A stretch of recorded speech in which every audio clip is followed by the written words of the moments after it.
नमस्कार दोस्तों, मैं मनोज मुसाफिर साहू नेशनल आवाज यूट्यूब चैनल पर आप सभी का स्वागत करता हूं। आज 2 मार्च 2025 को बिहार की पटना की राजधानी में एक रैली थी। उस रैली में तेली समाज के लोग एकत्रित हुए, भीड़ भी हुई और साथ में वहां पे मुख्य अतिथि बनाए गए थे छत्तीसगढ़ के तोखन साहू जी, जो केंद्रीय राज्य मंत्री हैं, और छत्तीसगढ़ के ही उप मुख्यमंत्री डिप्टी सीएम अरुण साव जी। ये दोनों लोग मुख्य अतिथि बनाए गए थे। देखिए, अभी कुछ लगभग 1 महीना पहले 9 फरवरी को भी एक रैली हुई थी उसी पटना में। उस रैली में तेजस्वी यादव आए थे और तेजस्वी यादव ने कहा था कि अगर आप 1 कदम चलेंगे तो हम 4 कदम चलेंगे। समाज की भीड़ भी एकत्रित हुई थी, इस रैली में भी थी, उस रैली में भी थी। समाज की भीड़ के परिणाम स्वरूप भाजपा अंदर से हिल गई और भाजपा के हिलने के बाद जब मंत्रिमंडल का विस्तार हुआ तो उस विस्तार में तेली समाज के एक व्यक्ति को भी उनको मंत्री बनाना पड़ा। बना दिए, अभी तक बनाए नहीं थे। 5 साल सरकार चला ली, नहीं बनाए थे। गठबंधन में भी 3 साल सरकार चला लिया, भाजपा के साथ नहीं बनाए थे, लेकिन इस रैली के बाद बनाए। हमने भी आवाज उठाई थी, इस आवाज की भी थोड़ा सा श्रेय था। लेकिन उसी की काट में पटना में फिर से आज रैली हो गई तेली समाज की। रैली तो हुई, लेकिन उस रैली और इस रैली में अंतर है। वो रैली में लालू जी के पुत्र तेजस्वी यादव जरूर आए थे मुख्य अतिथि के रूप में, लेकिन उस रैली में जो बैक साइड का फ्लैक्स था, बैनर था, होर्डिंग थी, मंच पे जो होर्डिंग लगी थी, उस होर्डिंग में कभी लालू जी की पार्टी का कलर नहीं था, हरा रंग नहीं उस पर था।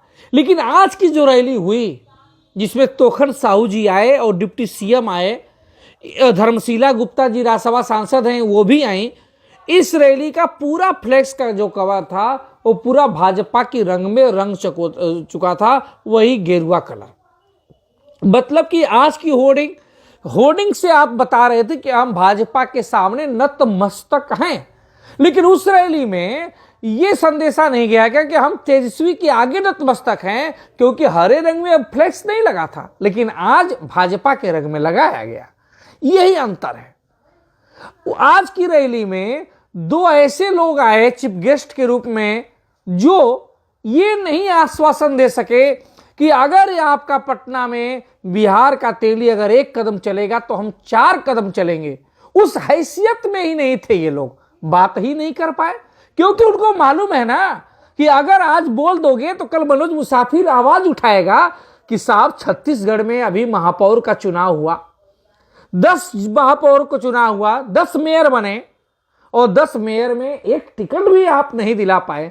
जब अपने गृह राज्य छत्तीसगढ़ में आप दोनों लोग 1 टिकट नहीं दिला पाए, 1 मेयर का टिकट, जहां पे हमारी आबादी सबसे ज्यादा है, तो आप चले हैं जाके बिहार में टिकट दिलाने। ये तो मनोज मुसाफिर नेशनल आवाज पे आवाज उठाएगा ना। इस आवाज का जवाब क्या देंगे आप? वो तो यही कहावत है, हमारे भोजपुरी में कहावत है कि घरे का झगड़ा निपटे ना सड़ुआने का झगड़ा निपटा हो रहे।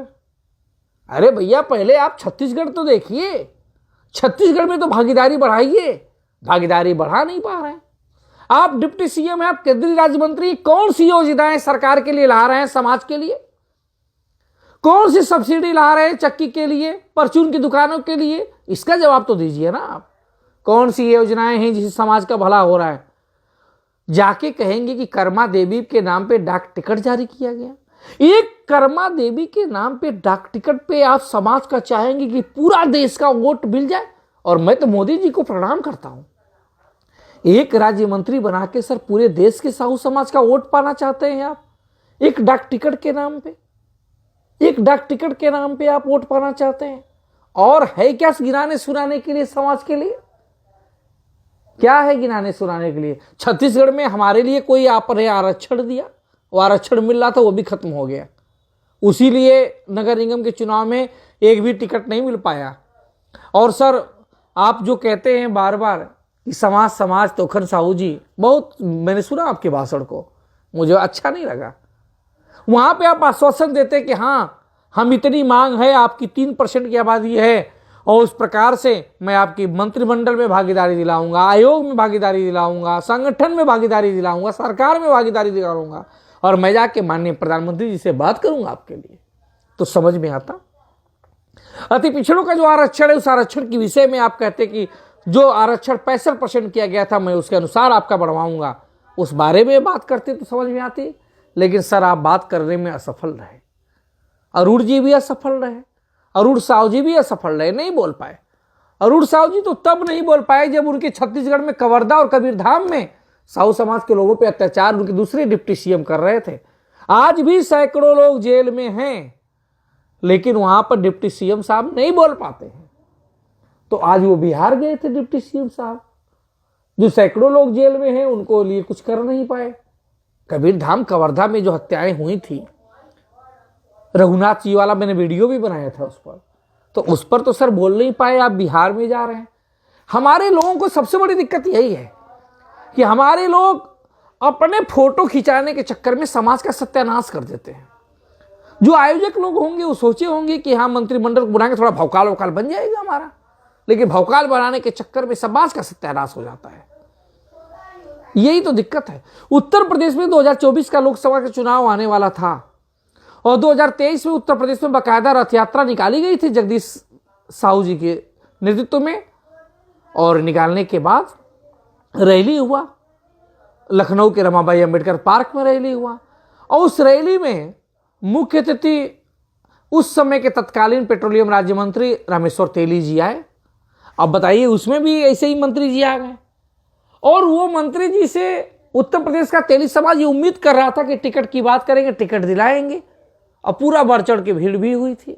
लेकिन उन्हीं मंत्री जी जो आए थे उन्हीं का टिकट कट गया। 2024 में उन्हीं को टिकट लोकसभा का नहीं मिला, सर्बानंद सोनोवाल को टिकट मिल गया उनकी सीट से।